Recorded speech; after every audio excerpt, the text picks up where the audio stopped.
नमस्कार, जय भवानी। मैं आर सरकार स्काई एकेडमी 360 में आप सभी का स्वागत करते हैं। भारतीय राजव्यवस्था पॉलिटी के क्लास के तहत जो है हम लोग अभी तक जो पढ़े हैं, संविधान क्या होता है, संविधान की आवश्यकता क्या है थी, क्यों है संविधान की आवश्यकता, संविधान का महत्व क्या है, लोकतंत्र क्या है। उसके बाद संविधान की जो यात्रा शुरू हुई 1600 ईस्वी में जो है महारानी एलिजाबेथ प्रथम के द्वारा रॉयल चार्टर एक्ट जो पारित किया गया, जो कंपनी यहाँ व्यापार करने आई थी ईस्ट इंडिया कंपनी, उसके द्वारा जो है भारत में जो व्यापार करने के लिए आई थी, उसके तहत जो है रॉयल चार्टर पारित किया गया था। ठीक है, उसके बाद जो है 1726 का देखिए राजलेख। ठीक है, उसी कड़ी में जो है आगे जो है 1773 का रेगुलेटिंग एक्ट पारित होता है। 1773 का जो रेगुलेटिंग एक्ट है, यह एक्ट जो है इससे पहले बंगाल के गवर्नर होते थे। तीन प्रेसिडेंसी होती थी। कौन कौन सी प्रेसिडेंसी होती थी? मद्रास प्रेसिडेंसी होती थी, बम्बई प्रेसिडेंसी होती थी और कलकत्ता प्रेसिडेंसी होती थी। तो जो कलकत्ता प्रेसिडेंसी होती थी बंगाल, वह बंगाल के गवर्नर होते थे। तो बंगाल का पहला गवर्नर रॉबर्ट क्लाइव था। और 1773 का जो रेगुलेटिंग एक्ट आया, इस रेगुलेटिंग एक्ट के तहत बंगाल के गवर्नर, बंगाल प्रेसिडेंसी के अंतर्गत ही कलकत्ता और मद्रास प्रेसिडेंसी को शामिल कर दिया गया। और शामिल करते हुए जो है बंगाल के गवर्नर को बंगाल का गवर्नर जनरल कहा जाने लगा। गवर्नर जनरल कहने का मतलब इन तीनों प्रेसिडेंसी का प्रमुख है। और गवर्नर जनरल जो है, पहला गवर्नर जनरल कौन बना था? तो पहला गवर्नर जनरल बना था वारेन हेस्टिंग्स बना था। ठीक है, तो 1773 का रेगुलेटिंग एक्ट जो है इसे ब्रिटिश संसद द्वारा पारित किया गया था।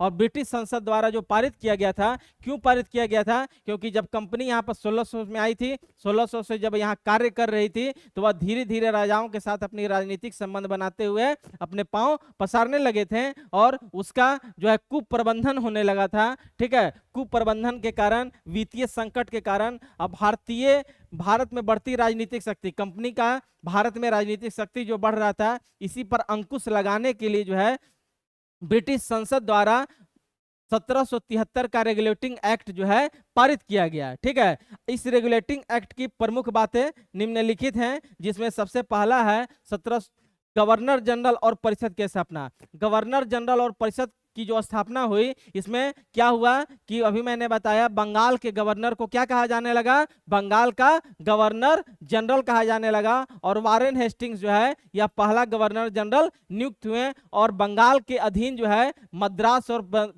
बम्बई प्रेसिडेंसी, इन दोनों को शामिल कर दिया गया। यानी कि मद्रास और बम्बई प्रेसिडेंसी का अधिकार भी किसको दे दिया गया? बंगाल के गवर्नर को। ये जो गवर्नर जनरल जो बना, इस गवर्नर जनरल की सहायता करने के लिए एक 4 सदस्यीय कार्यकारी परिषद का गठन किया गया। ठीक है, इसके अलावा और क्या हुआ? सर्वोच्च 1773 के रेगुलेटिंग एक्ट में सर्वोच्च न्यायालय की स्थापना की गई। किस चीज की? सर्वोच्च न्यायालय की स्थापना की गई। या सर्वोच्च न्यायालय 1773 के रेगुलेटिंग एक्ट में सर्वोच्च न्यायालय की स्थापना जो है कोलकाता में किया गया। ठीक है ना, जिसके मुख्य न्यायाधीश और उसमें अन्य 3 न्यायाधीश शामिल होते थे। कितने? एक मुख्य न्यायाधीश और 3 अन्य न्यायाधीश शामिल होते थे। ठीक है, ये जो मुख्य न्यायाधीश थे, यह सर इलिजाह इम्पे इसके पहले मुख्य न्यायाधीश थे। कौन थे? Sir Elijah Impey. ठीक है, कौन? इम्पे। 1700। तो अभी तक हमने 2 बात जाना। क्या क्या जाना? 1773 के रेगुलेटिंग एक्ट से पहला, बंगाल के गवर्नर को बंगाल का गवर्नर जनरल कहा जाने लगा। दूसरा, सर्वोच्च न्यायालय की स्थापना हुई 1774 में। 1774 में सर्वोच्च न्यायालय की स्थापना कोलकाता में हुई, 1773 के रेगुलेटिंग एक्ट से हुई। ठीक है, और इसके पहले मुख्य न्यायाधीश कौन थे? सर इलिजा इम्पे थे। और इस गवर्नर जनरल का जो परिषद था, इस परिषद के तहत जो है एक मुख्य न्यायाधीश होते थे और 3 अन्य न्यायाधीश होते थे। ठीक है, इसके अलावा बंगाल और मद्रास प्रेसिडेंसी को, मद्रास और बंबई प्रेसिडेंसी को बंगाल प्रेसिडेंसी के अंतर्गत शामिल कर दिया गया। ठीक है, अब जो है नेक्स्ट है ईस्ट इंडिया कंपनी पे नियंत्रण। अभी मैंने बताया कि कंपनी का कुप्रबंधन, वित्तीय संकट के कारण जो है ब्रिटिश संसद द्वारा इस एक्ट को पारित किया गया था। तो उसी के तहत ईस्ट इंडिया कंपनी पे ब्रिटिश संसद जो है अपना नियंत्रण किया। ठीक है, इस अधिनियम का उद्देश्य क्या था? कंपनी के शासन, यानी जो कंपनी थी ईस्ट इंडिया कंपनी, उसके शासन को संसदीय निगरानी में लाना था। यानी संसद के, ब्रिटेन का जो संसद है उसके निगरानी में लाना था। उसके अलावा कंपनी के निदेशकों को भारत में राजस्व, यानी कंपनी का जो डायरेक्टर होता था उसको भारत में राजस्व, नागरिक और सैन्य मामले संबंधित सभी पत्राचार ब्रिटिश सरकार को प्रस्तुत करना आवश्यक था। कहने का मतलब है कि जो यहाँ पर जो भी कंपनी करेगी वह सारा पत्राचार के माध्यम से ब्रिटिश संसद को बताना पड़ेगा। इसके अलावा एक निदेशक मंडल होता था। निदेशक देखिए, कंपनी में एक होता था व्यापारिक मंडल, एक निदेशक मंडल। तो निदेशक मंडल जो होता था वह शासनिक निकाय होता था, जिसमें इसका चुनाव जो है हर 4 वर्षों के लिए किया जाना था, जिसके 1/4 सदस्य प्रतिवर्ष चुने जाते थे। जो निदेशक मंडल होते थे या 4 सदस्य होता था, जिसमें 1/4 सदस्य जो है क्या होते थे, प्रतिवर्ष चुने जाते थे। 4 वर्षों के लिए किया जाना था, ठीक है। इसके अलावा कंपनी के लोगों को निजी व्यापार करने पर क्या किया गया, प्रतिबंध लगा दिया गया। कंपनी के लोग जो है निजी व्यापार करते थे, उस पर प्रतिबंध लगा दिया गया, ठीक है। उसके अलावा भ्रष्टाचार पर अंकुश लगाने के लिए कंपनी के अधिकारी को निजी व्यापार करने और भारतीयों से रिश्वत या उपहार लेने से भी रोक दिया गया। यानी कि भारतीयों से जो कंपनी वाले रिश्वत या उपहार लेते थे उस पर भी रोक लगा दी गई। उसके अलावा विधायी शक्ति की बात की जाए तो इसमें गवर्नर जनरल और उसका जो परिषद था उसको भारत में ब्रिटिश क्षेत्र के शासन के लिए नियम और विनियम बनाने का अधिकार दिया गया, जो क्राउन द्वारा अनुमोदन के अधीन था। देखिए, यहाँ पर जो बंगाल के गवर्नर जनरल बने और उन गवर्नर जनरल का जो परिषद था वह परिषद जो है यहाँ पर नियम और कानून बना सकते थे, ठीक है ना, बनाते हैं। लेकिन बनाने के जब बनाए हैं तो वह जो है कहाँ से अनुमोदित होना चाहिए, कहाँ से पारित होना चाहिए, ब्रिटिश संसद से। यानी कि ब्रिटिश संसद का नियंत्रण हो गया, ठीक है। यह विधायी शक्ति के तहत आएगा। अब इसका उद्देश्य क्या था, 1773 के रेगुलेटिंग एक्ट का उद्देश्य था कि कंपनी का जो प्रशासन है उसको विनियमित करना, यानी रेगुलेट करना, और भ्रष्टाचार को और कुप्रबंधन जो था उसको खत्म करना। उसके बाद एक केंद्रीकृत प्रशासनिक ढांचा स्थापित करना। केंद्रीकृत प्रशासनिक ढांचा कहने का मतलब क्या कि जो कंपनी थी उसका नियंत्रण कहाँ चला गया, संसद के पास चला गया, ब्रिटिश संसद के पास, क्योंकि उसको कुछ भी करने के लिए अब कंपनी को ब्रिटिश संसद से अनुमोदन आवश्यक था। इसलिए यह एकीकृत प्रशासनिक ढांचा हुआ। उसके अलावा कंपनी के स्वायत्तता और संसदीय निगरानी के बीच संतुलन स्थापित करना। कंपनी का जो स्वायत्तता यानी कि जो फ्रीडम था और संसद, इन दोनों के बीच में समन्वय स्थापित करना था, ठीक है।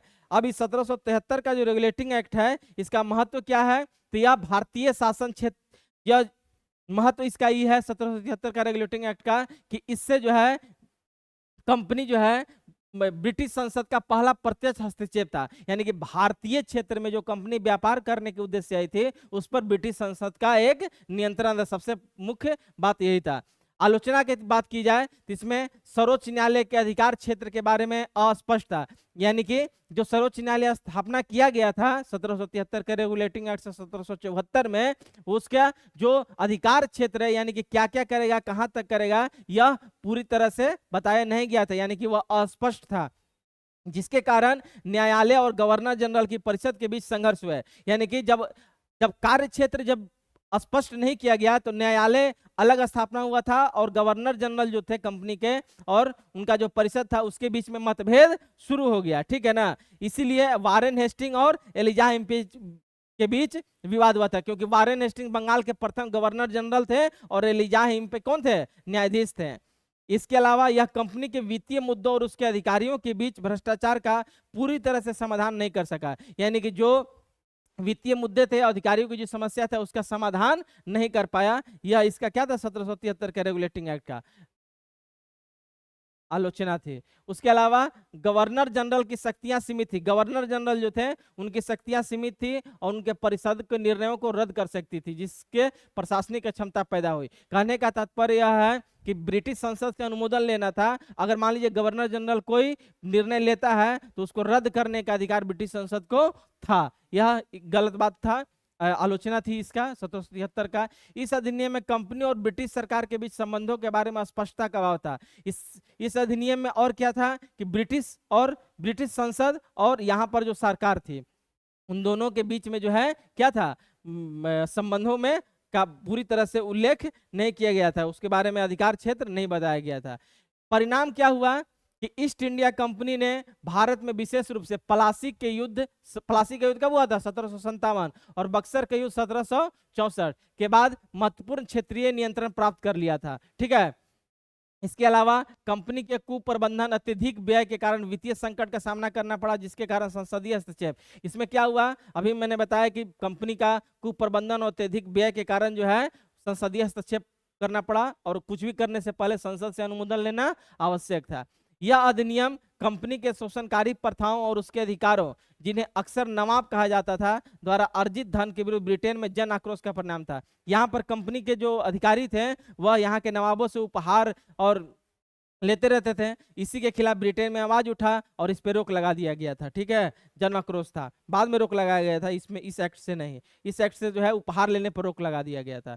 ठीक है, इस तरह 1773 का रेगुलेटिंग एक्ट ब्रिटिश औपनिवेशिक इतिहास में एक महत्वपूर्ण मोड़ था, जिसने भारत पर साम्राज्यवादी नियंत्रण के लिए आधार तैयार किया। ठीक है, साम्राज्यवादी नियंत्रण के लिए आधार तैयार किया, हालांकि यह अपने लक्ष्यों को प्राप्त करने में आंशिक रूप से ही सफल रहा। 1773 का रेगुलेटिंग एक्ट खत्म होता है, उसके बाद जो है 1781 में एक्ट ऑफ सेटलमेंट आता है। कौन आता है? एक्ट ऑफ सेटलमेंट आता है। ठीक है, इस एक्ट को 1781 का अधिनियम, 1773 का अधिनियम समाप्त होता है, 1781 का अधिनियम आता है। इस एक्ट को 17 एक्ट ऑफ सेटलमेंट कहा जाता है, जिसे अमेंडिंग एक्ट ऑफ 1781 या डिक्लेरेटरी एक्ट ऑफ 1781 भी कहा जाता है। इसे 5 जुलाई 1781 को पारित किया गया था, जिसका मुख्य उद्देश्य था रेगुलेटिंग एक्ट में जो कमियां था, 1781 का जो एक्ट आया, एक्ट ऑफ सेटलमेंट, या 1773 के रेगुलेटिंग एक्ट में जो मैंने बात बताया उसमें जो कमियां थी,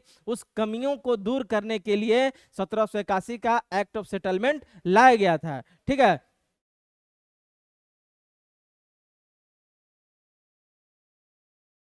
देखिए 1773 के रेगुलेटिंग एक्ट के तहत जो है क्या हुआ था, सुप्रीम कोर्ट की स्थापना हुआ था। यह कोर्ट अंग्रेजी कानूनों के आधार पर काम करती थी और इसके निर्णय के बारे में भारतीय समाज, परंपराओं, प्रशासनिक कार्य बाधा देते हैं। देखिए 1781 का जो आया एक्ट, एक्ट ऑफ सेटलमेंट, इसका लाने का आधार क्या हुआ कि यहाँ पर जो सुप्रीम कोर्ट स्थापित हुई, तो यहाँ पर जो फैसला सुनाती थी वह भारतीय समाज परंपराओं से भिन्न थी, क्योंकि वह ब्रिटिश का जो कानून था उस कानून पे यहाँ चलता था। इस वजह से जो है उसमें दिक्कतें आने लगी। उसके अलावा जैसे विवाद हुआ था नंद कुमार का मामला 1775 में, पटना के 1777 में, काशी जोरा मामला आया। ठीक है, ये सब जो है अधिकार क्षेत्र को सुप्रीम कोर्ट जो है इस पर जो फैसला सुनाए उसके अधिकार क्षेत्र पे जो है प्रश्न चिन्ह खड़ा होने लगे। ठीक है, अब इस एक्ट के कुछ महत्वपूर्ण बातें हैं, वह क्या क्या था। सुप्रीम कोर्ट के क्षेत्राधिकार को सीमित किया गया, यानी सुप्रीम कोर्ट का जो स्थापना हुआ था उसका जो अधिकार क्षेत्र बताया नहीं गया था 1773 के रेगुलेटिंग एक्ट में, उसे 1781 के एक्ट ऑफ सेटलमेंट में क्या किया गया, अधिकार क्षेत्र बताया गया कि आपको क्या करना है, क्या नहीं करना है। इसके तहत बंगाल, बिहार, उड़ीसा की वैध सरकार का समर्थन करना, ताकि राजस्व सुचारू रूप से एकत्रित किया जा सके। कोर्ट अब कंपनी के प्रशासकों और भारतीयों के पारंपरिक अधिकारों में सीधे हस्तक्षेप नहीं कर सकती थी। कहने का तात्पर्य है कि कोर्ट जो है, जो न्यायालय था, वह कंपनी का जो प्रशासन था और भारतीयों का जो परंपरा था, सामाजिक परंपरा, उसके अधिकार में सीधे हस्तक्षेप नहीं कर सकती थी। राजस्व मामलों या राजस्व संग्रह में किए गए किसी भी कार्य पर कोई अधिकार क्षेत्र नहीं था, यानी राजस्व मामलों पर भी न्यायालय को कोई अधिकार नहीं दिया गया, जिससे सरकार राजस्व के मामलों में न्यायालय के नियंत्रण से स्वतंत्र हो गई। यानी कि राजस्व के मामले में सरकार अलग और न्यायालय अलग। अपीलीय क्षेत्र में भी बदलाव किया गया। इसमें प्रांतीय अदालतों से अपीलीय अब सर्वोच्च न्यायालय के बजाय गवर्नर जनरल और उसकी परिषद के पास जाती थी, और प्रांत में जो अदालतें स्थापित की गई थी, ठीक है, उसका जो निर्णय था वह जो है सुप्रीम कोर्ट में न जाके गवर्नर जनरल और उसकी परिषद के पास जाने लगा। उसके अलावा इसमें और क्या प्रावधान किया गया, भारत के परंपरागत कानूनों को मान्यता दिया गया। भारत का जो सामाजिक हिंदू रीति रिवाज का जो मान्यता थी, उस मान्यता को उसको मान्यता दी गई। ठीक है, कहने का तात्पर्य था कि हिंदू कानून हिंदुओं पर लागू होंगे और मुस्लिम कानून मुस्लिमों पर लागू होंगे। ठीक है, इस एक्ट में। इसके अलावा कंपनी के न्यायालयों की वैधता की पुष्टि की गई।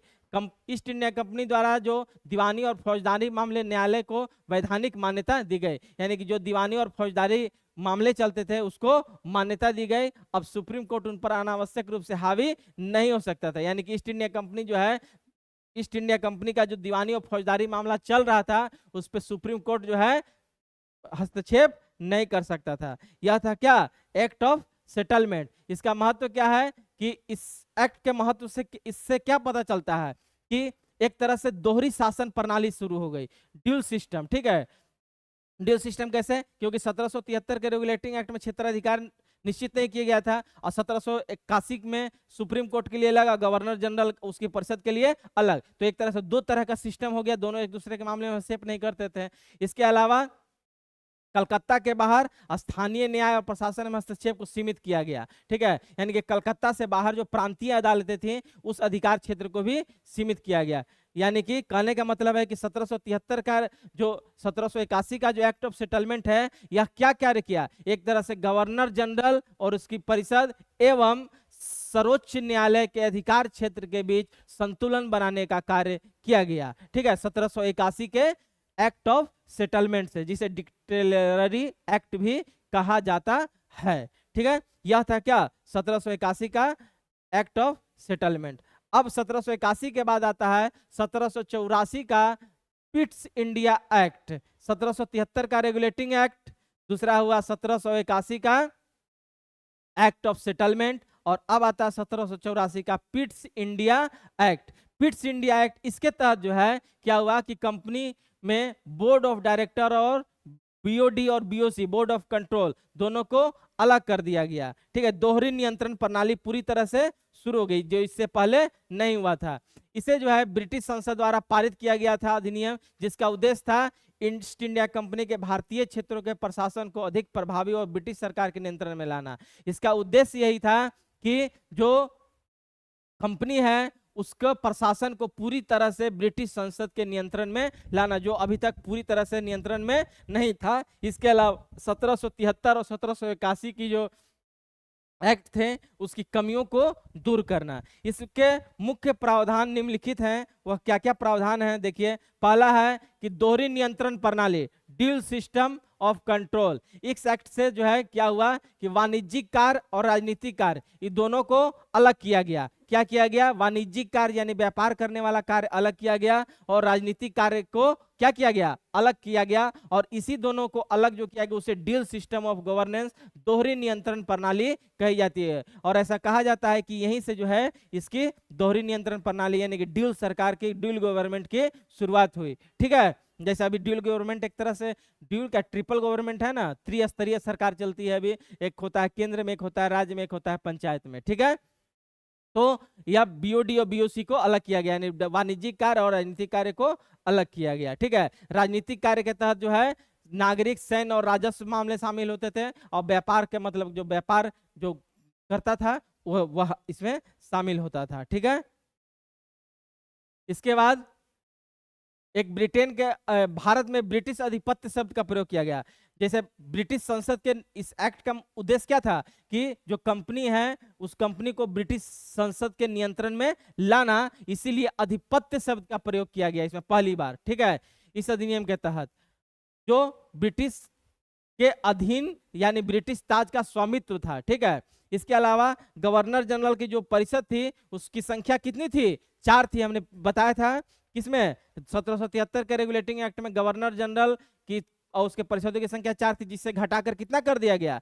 3 कर दिया गया। इन 3 सदस्यों में कमांडर इन चीफ भी शामिल होता था। ठीक है, उसके बाद मद्रास और बंबई प्रेसिडेंसी जो था उसको नियंत्रण से,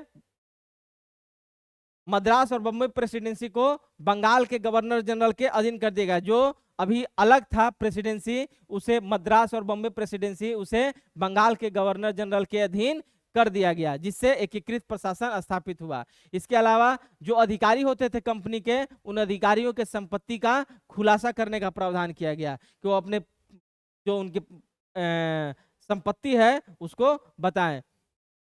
ठीक है, इस तरह से जो है इसका उद्देश्य, इसका मतलब क्या हुआ कि इस एक्ट से जो है एक तरह से नियंत्रण स्थापित किया गया। ठीक है, ब्रिटिश सरकार का नियंत्रण स्थापित हुआ और उसकी भूमिका जो है बढ़ गई।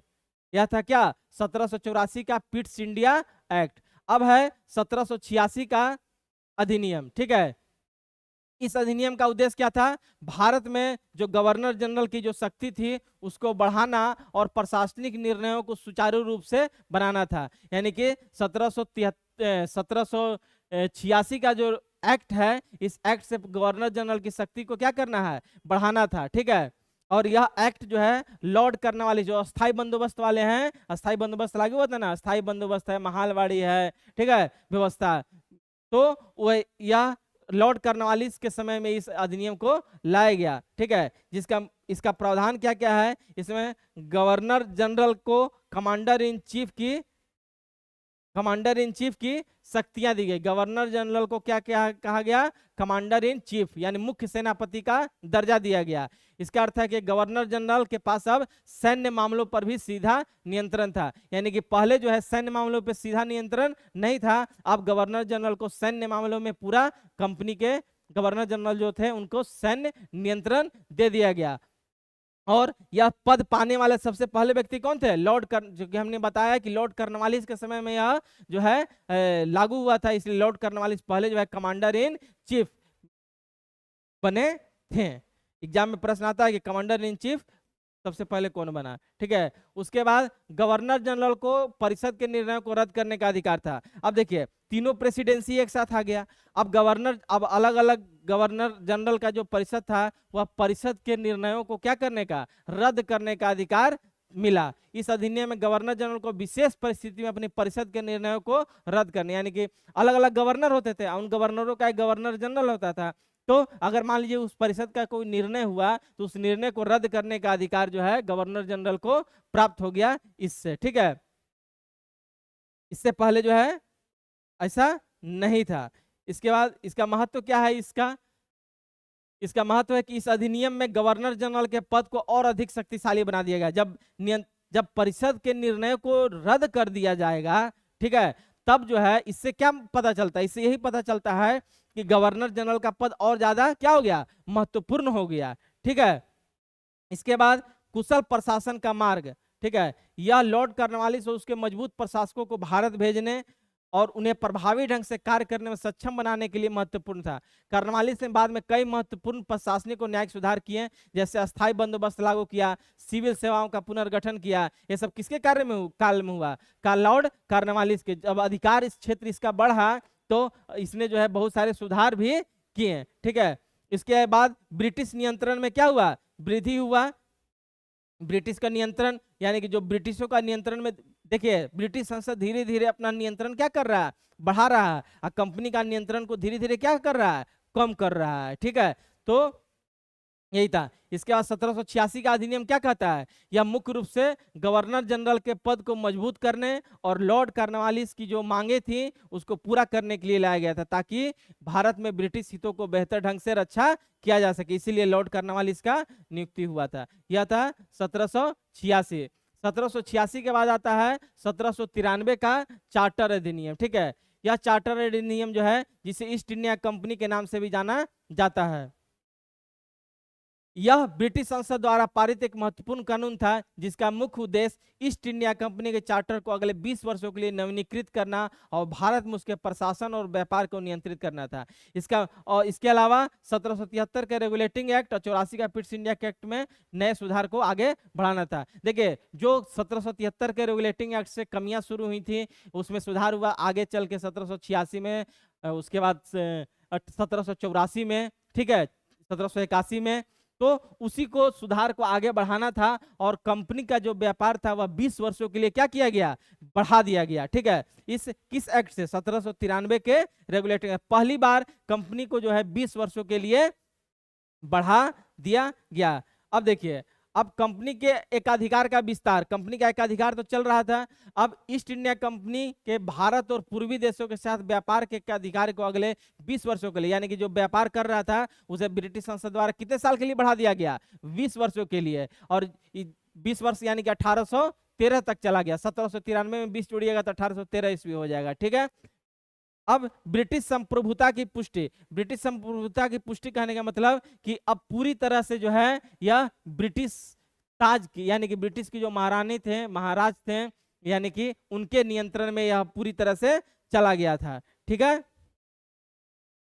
इसके अलावा और क्या हुआ, गवर्नर जनरल की शक्तियों में वृद्धि, जो गवर्नर जनरल थे उनके शक्तियों में वृद्धि करते हुए वृद्धि किया गया, और जो कार्नवालिस के परिषद के निर्णयों को रद्द करने का अधिकार दिया गया, इसे भविष्य के सभी गवर्नर जनरल और गवर्नरों के लिए विस्तारित कर दिया गया। हालांकि यह अधिकार केवल शांति, सुरक्षा और ब्रिटिश क्षेत्र के हितों से संबंधित मामलों तक ही सीमित है। यानी कि परिषद के निर्णयों को रद्द करने का अधिकार जो मिला था वह चलता रहा। ठीक है, इसके अलावा मद्रास और बंबई प्रेसिडेंसी पर नियंत्रण, ठीक है, ये तो हो गया था, और नियंत्रण और बढ़ा दिया गया।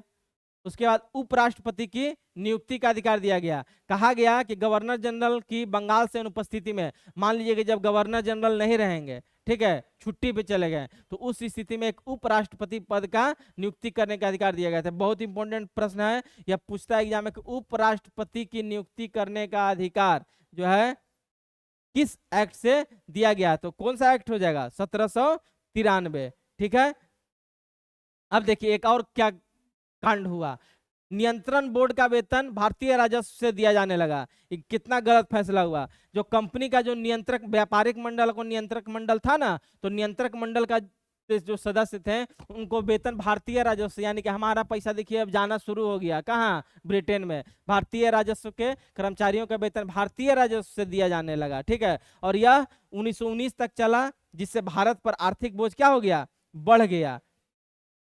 उसके बाद कंपनी के वरिष्ठ अधिकारियों को बिना अनुमति के भारत छोड़ने से मना कर दिया गया। कंपनी के जो वरिष्ठ अधिकारी थे उन्हें भारत छोड़ने से बिना अनुमति लिए हुए जो है आप छुट्टी पे नहीं जा सकते हैं। ठीक है, अगर चले गए तो उसे इस्तीफा माना जाएगा। इसके अलावा राजस्व और प्रशासन और न्यायिक कार्यों का पृथक्करण, देखिए इस सब राजस्व प्रशासन यानी कि पैसा से संबंधित कार्य और न्याय से संबंधित कार्य, इन दोनों को अलग किया गया ताकि जो है विवाद न हो। इसके अलावा कंपनी को 5 लाख रुपए वार्षिक भुगतान जो है, कंपनी को सभी खर्चों और लाभांशों के बाद भारतीय राजस्व से ब्रिटिश सरकार को सालाना 5 लाख पाउंड का भुगतान करना था। यह भी एग्जाम में पूछा हुआ क्वेश्चन है, बीपीएससी में ही पूछा हुआ है। ठीक है, 5 लाख पाउंड जो है देना पड़ता था। किसको, कंपनी का जो खर्च है, खर्च निकाल दीजिए, लाभ है उसको निकाल दीजिए, उसके बाद 5 लाख पाउंड जो है ब्रिटिश सरकार को देना होता था। ठीक है, इसके अलावा देश व्यापार और विशेषाधिकार के तहत जो है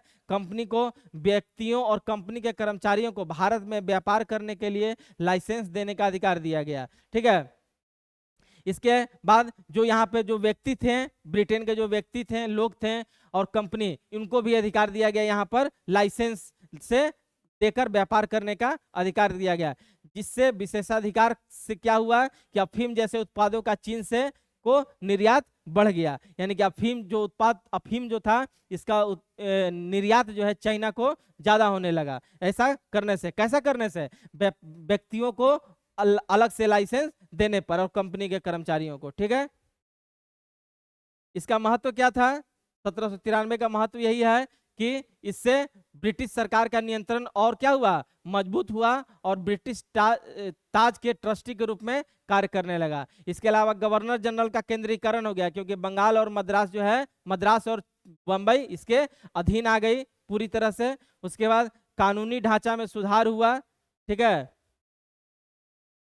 उसके बाद राजस्व का ब्रिटिश सरकार को हस्तांतरण, यानी 5 लाख पाउंड जो देने की हमने बात कहा, वह 5 लाख पाउंड से राजस्व का ब्रिटिश सरकार को हस्तांतरण हो गया। इस प्रकार से जो है 1793 का रेगुलेटिंग एक्ट जो है, यह भी जो है ब्रिटिश सत्ता को और क्या किया, मजबूत किया भारत में। ठीक है, तो यह, और इसे कितने साल के लिए बढ़ा दिया गया, 20 वर्षों के लिए।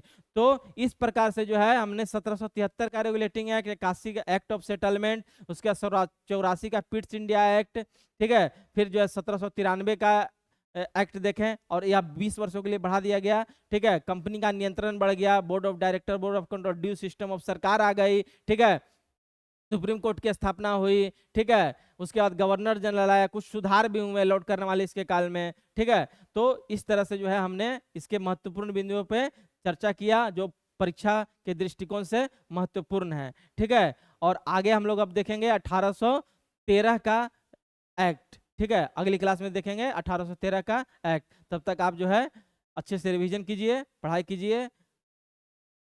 धन्यवाद।